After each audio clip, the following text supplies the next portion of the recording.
पूर्ण वर्ग संख्या नहीं है। ऑप्शन दिया हुआ है 400, 361, 324 और 322। तो यहाँ पे ध्यान देने योग्य बातें हैं कि यदि छोटा अंक हो तो पूर्ण वर्ग तो आप आसानी से बना लेंगे। सपोज कीजिए कि आपके पास 400 यह संख्या दी हुई है, तो इसका निश्चित रूप से आप पूर्ण वर्ग बना लेंगे, 20 बिसामन 400। इसके बाद 361 है, इसे भी आप बना लेंगे। 324 इसे भी बना लेंगे। 322 जो संख्या दी हुई है यह आपका पूर्ण वर्ग नहीं है।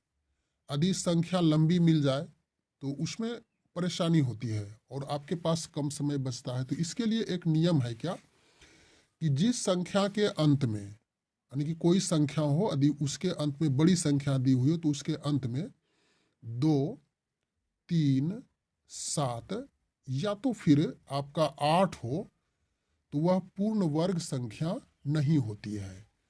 जैसे हम छोटा सा लेकर के चलते हैं एग्जाम्पल, 17 ले लिए, तो अंत में तो 7 है तो यह पूर्ण वर्ग नहीं होगा। यदि हम 97 ले लें तो अंत में 7 है तो इसका पूर्ण वर्ग नहीं होगा। सपोज कीजिए एक बड़ी सी संख्या हम लोग ले रहे हैं, इतना 9,997, तो एक बड़ी संख्या है। यदि आप इसे याद रखेंगे कि संख्या के अंत में 2, 3, 7 या 8 हो तो वह निश्चित रूप से पूर्ण वर्ग संख्या नहीं होती है। तो यहाँ पे देखिए 322 है, तो 322 जब है तो यह तो 2 आ चुका है लास्ट में 2, तो यह पूर्ण वर्ग संख्या नहीं होगी। इसके अलावा देखिए 4 है, 1 है, 0 है, तो यह पूर्ण वर्ग संख्या होगी। स्पष्ट हो गया होगा। आगे चले दूसरे प्रश्न में, सम संख्याओं का वर्ग हमेशा क्या होता है? बहुत सिंपल प्रश्न है। सम संख्याओं का वर्ग हमेशा क्या होता है? कोई भी प्रश्न हो अधिक गणित से रिलेटेड तो उसे आप अंदाज से, एक संभावना से आंसर नहीं देंगे। इसे आप करके देखेंगे, उसको थोड़ा सा एक्सप्लेन करके। सम संख्या, एक सम संख्या 2 हमने लिया, इसका स्क्वायर कीजिए, तो 2 गुना 2 करेंगे 4, या तो फिर 8 का स्क्वायर कीजिए, सम संख्या लिए 8 8 64। तो सम संख्या का वर्ग हमेशा क्या हो रहा है? यह भी सम संख्या है 4, 64 भी सम संख्या है, तो सम संख्या होती है, यानी कि सम संख्या का वर्ग हमेशा सम संख्या होती है। ऑप्शन नंबर ए आपका सही हो जाएगा। उसके बाद यहां कुछ और भी देखें। यदि विषम संख्या कहे कि विषम संख्या का वर्ग करने पर क्या होगी, 3 का स्क्वायर कीजिए, तो 3 तिया 9, तो यह भी तो विषम संख्या हुई। 5 का स्क्वायर कीजिए तो 5 25, यह भी विषम संख्या होगी। यानी कहने का अर्थ हो गया कि यदि सम संख्या का वर्ग पूछे तो सम संख्या होती है और विषम संख्या का वर्ग पूछे तो विषम संख्या होती है। अगला प्रश्न है तीसरा नंबर, पाइथागोरीय त्रिक है। तो सबसे पहले थोड़ा सा हम लोग पाइथागोरीय त्रिक के बारे में समझें। पाइथागोरस प्रमेय क्या है? यह पार्ट आपका, इसको हमने एक त्रिभुज बनाया, यह कर्ण हो गया, नीचे वाला भाग आपका आधार हुआ और ये लंब हुआ। तो पाइथागोरीय त्रिक में कि पाइथागोरस प्रमेय बताता है कि कर्ण का यदि आप स्क्वायर करेंगे और यह इक्वल टू होगा लंब का स्क्वायर प्लस आधार के स्क्वायर के बराबर, यानी कि लंब स्क्वायर प्लस आधार स्क्वायर दोनों का योगफल करेंगे तो यह कर्ण के स्क्वायर के बराबर होना चाहिए। तो इसी पर पाइथागोरीय त्रिक हमें समझना है।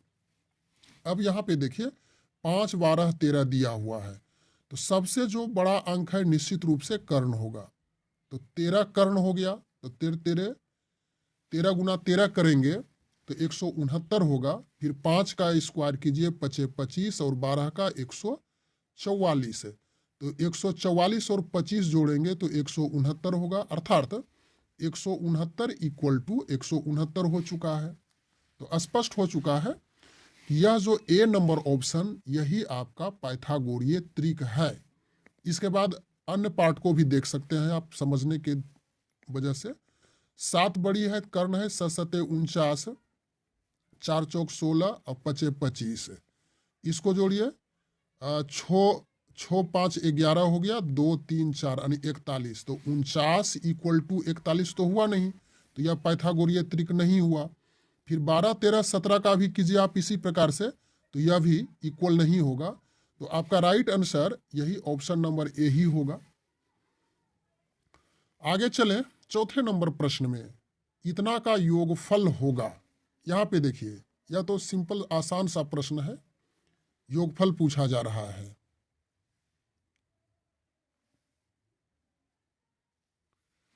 1 3 5 7 9 इसका योगफल है, तो इसे जोड़ दीजिएगा, वही आंसर हो गया। 9 7 16, 9 7 16 हो गया। उसके बाद 5 जोड़िए, 16 5 21 22 23 24 25, यानी कि ऑप्शन नंबर ए हो गया। लेकिन इतना, यह तो छोटा अंक होगा, तो इसे आसानी से आप जोड़ देंगे, सिंपली है।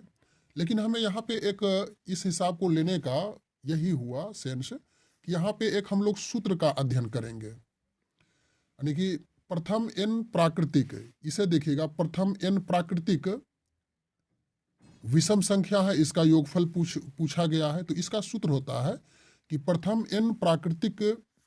n विषम प्राकृतिक संख्याओं का योगफल n स्क्वायर होता है। तो यह कितना अंक है? 1 2 3 4 5 है, तो 5 का आपको डायरेक्ट स्क्वायर कर देना है, 25 25 हो गया, यानी कि यह योगफल को सूचित करता है, ऑप्शन नंबर ए। यही लंबी संख्या दी हुई रहती तो जोड़ने में काफी समय लगता, और इस सूत्र की सहायता से आप आसानी से उसको निकाल सकते हैं। इसके बाद हम लोग आगे चले, अगला प्रश्न है 5वां नंबर, इतना का वर्गमूल होगा। 42 35 30 का वर्गमूल कितना होगा? तो 42 का खंड करेंगे, इसे चलिए 42 35 और 30 है, इसे वर्गमूल में कर देते हैं।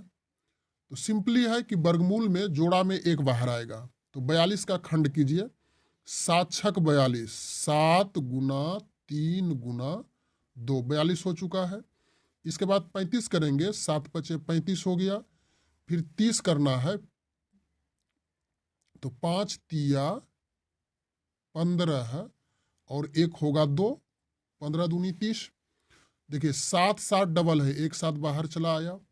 उसके बाद 1 3 और 1 3 यहाँ पर है, 1 3 बाहर आ गया, यह हो चुका है कंप्लीट। फिर 1 2 और 1 2 यहाँ पर है लास्ट में, यह भी बाहर आ गया। और 5 1 देखिए यहाँ पर है, और 1 5 यहीं पे है, तो यह भी 5 बाहर चला आया।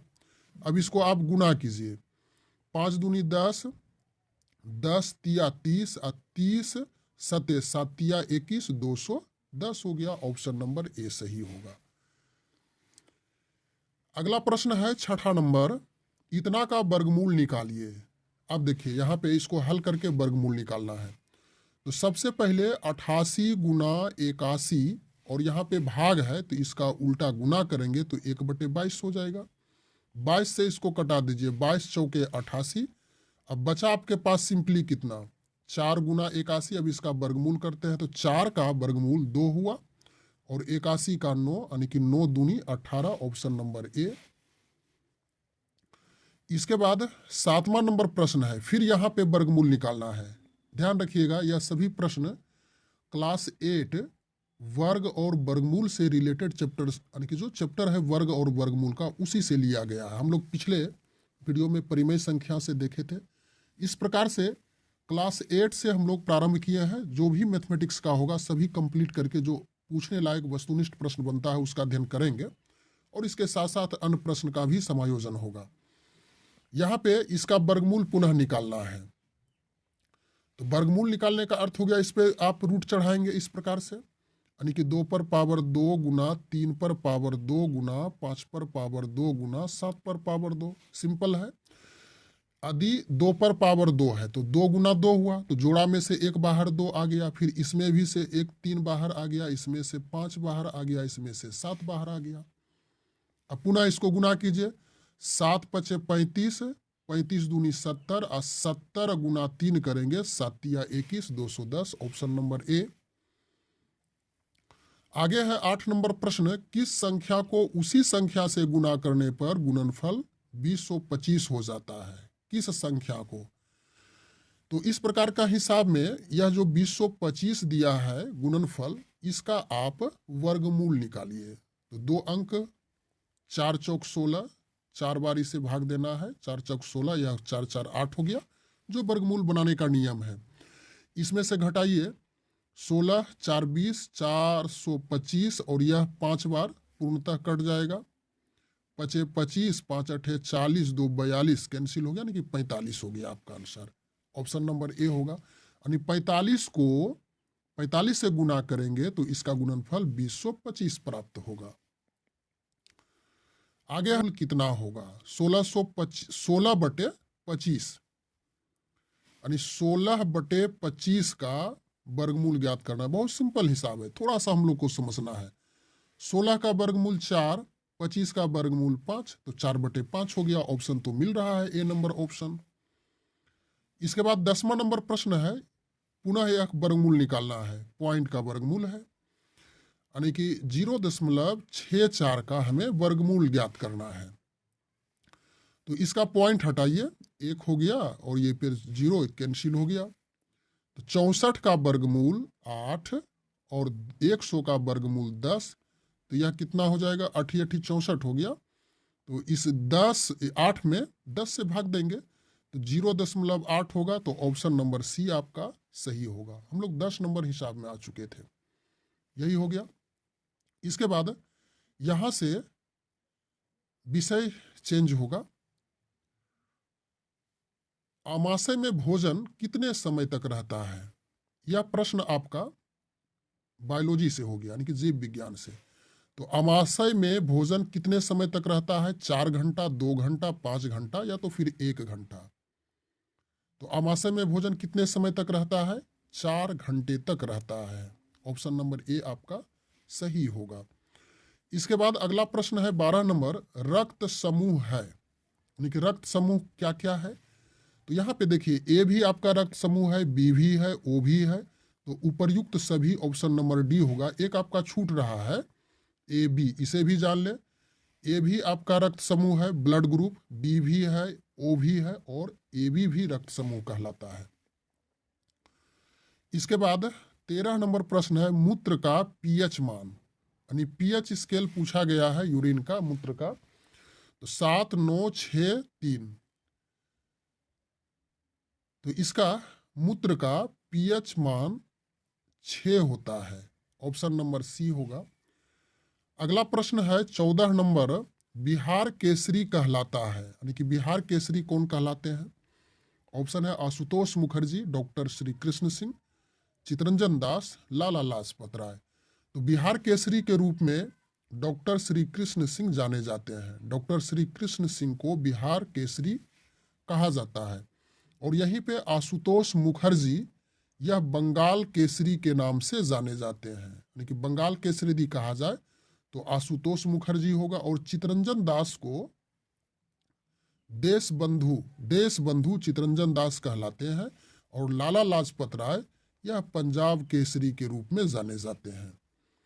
इसके बाद आगे चलिए, 15 नंबर प्रश्न, क्लोरीन का उपयोग होता है, केमिस्ट्री का प्रश्न है, Cl2, यानी कि क्लोरीन, यह जो गैस है इसका क्या क्या उपयोग होता है? ब्लीचिंग पाउडर बनाने में, मस्टर्ड गैस में, हाइड्रोक्लोरिक अम्ल में, उपर्युक्त तीनों में। तो निश्चित रूप से क्लोरीन का उपयोग ब्लीचिंग पाउडर बनाने में भी होता है, मस्टर्ड गैस बनाने में भी, और हाइड्रोक्लोरिक अम्ल यानी कि HCl अम्ल बनाने में भी किया जाता है। तो ऑप्शन डी आपका सही हो गया। इसके बाद 16 नंबर प्रश्न है, फिटकरी का कार्य है, यानी फिटकरी से पोटासिलम कहा जाता है, इसका क्या कार्य है? तो जल को शुद्ध करने में, कागज उद्योग में, कीटनाशक में, उपर्युक्त सभी में। तो फिटकरी का क्या कार्य है? तो सिर्फ इसका कार्य जल को शुद्ध करने में ही किया जाता है, कागज उद्योग में और कीटनाशक में इसका प्रयोग नहीं किया जाता। ऑप्शन नंबर ए आपका राइट है। अगला प्रश्न है 17 नंबर, रॉकेट ईंधन के रूप में प्रयोग होता है, हाइड्रोजन, द्रव हाइड्रोजन, ठोस हाइड्रोजन या तो भारी जल।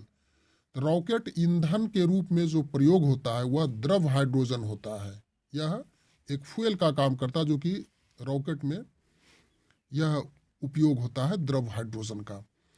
अगला प्रश्न है 18 नंबर, हाइड्रोजन के समस्थानिक है, यानी हाइड्रोजन के कितने समस्थानिक है, यह पूछा गया है। 1, 2, 3, 4। तो हाइड्रोजन के 3 समस्थानिक है। पहले का नाम है प्रोटियम, उसके बाद दूसरा है ड्यूटीरियम, और तीसरा आपका है ट्राइटियम।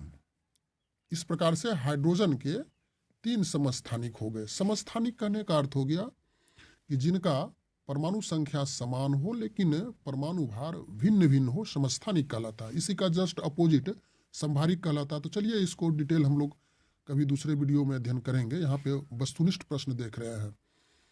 19 नंबर प्रश्न है, 1 फुट में कितना मीटर होता है। तो इसे याद रखिएगा, 1 फुट में 0.3 मीटर होता है। 1 फुट में 0.3 मीटर हो गया। सिंपल सा प्रश्न है। उसके बाद 20 नंबर प्रश्न है, सोलर कुकर में प्रयोग होता है। सोलर कुकर, समतल दर्पण, अवतल दर्पण, उत्तल दर्पण, उपर्युक्त सभी। तो सोलर कुकर में अवतल दर्पण का प्रयोग होता है। यहीं पे उत्तल दर्पण जो कि साइड मिरर के रूप में होता है, और अवतल दर्पण दाढ़ी बनाने के में भी जो दर्पण के प्रयोग में होता है, यह फेमस है, पूछा जाता है। लेकिन यहाँ पे सोलर कुकर कहा गया है, तो यह अवतल दर्पण में प्रयोग होता है, यानी सोलर कुकर का। चलिए आगे बढ़ते हैं। 21 नंबर प्रश्न है, भारतीय रिजर्व बैंक के कार्य है, यानी यह जो भारतीय आरबीआई इसको कहेंगे, एसबीआई नहीं, RBI reserve bank of India के क्या कार्य हैं। तो इसके कार्य है करेंसी नोटों को निर्गमन करना, यह भी सही है। यह बैंकों का बैंक होता है और साख नियंत्रण भी करता है। तीनों काम करने का है भारतीय रिजर्व बैंक का, आरबीआई का। तो उपर्युक्त सभी, ऑप्शन नंबर डी आपका सही होगा। इसके बाद 22 नंबर प्रश्न है, भारतीय संविधान का पहला संशोधन कब हुआ था। 1951, 52, 54 और 55। तो यहाँ पे 1951 में भारतीय संविधान में पहला संशोधन हुआ था। 1952 पे बात करें तो यह दूसरा संशोधन हुआ था, और 54 में तीसरा, और 55 में यह चौथा संशोधन हुआ था भारतीय संविधान में। आगे है 23 नंबर, राष्ट्रीय ध्वज की लंबाई और चौड़ाई का अनुपात क्या है। तिरंगा जो झंडा है, इसमें लंबाई और चौड़ाई का अनुपात कितना है। तो लंबाई आपका 3 और यह 2 होता है, कि 3:2 इसका है रेशियो। ऑप्शन नंबर ए सही है। 24 नंबर प्रश्न है, बिहार में रेशम उद्योग के प्रमुख केंद्र हैं। यहाँ पे एक भागलपुर मिसिंग हो गया, इसे ध्यान रखिएगा। ए नंबर में हो गया भागलपुर, गया, पटना सभी। तो ऑप्शन नंबर सी होगा। फेमस भागलपुर है, जो कि नाथनगर इसके लिए प्रसिद्ध है। बिहार में रेशम उद्योग के प्रमुख केंद्र। इसके बाद अंतिम प्रश्न है 25 नंबर, हर्षवर्धन की रचना है। नागानंद, रत्नावली, प्रियदर्शिका, उपर्युक्त सभी। तो हर्षवर्धन की रचना है। हर्षवर्धन के द्वारा इस पुस्तक को, नागानंद को भी लिखा गया, रत्नावली को भी, और प्रियदर्शिका को भी लिखा गया। इतिहास का प्रश्न था। तो इस प्रकार से इस वीडियो के माध्यम से हम लोग 25 प्रश्न को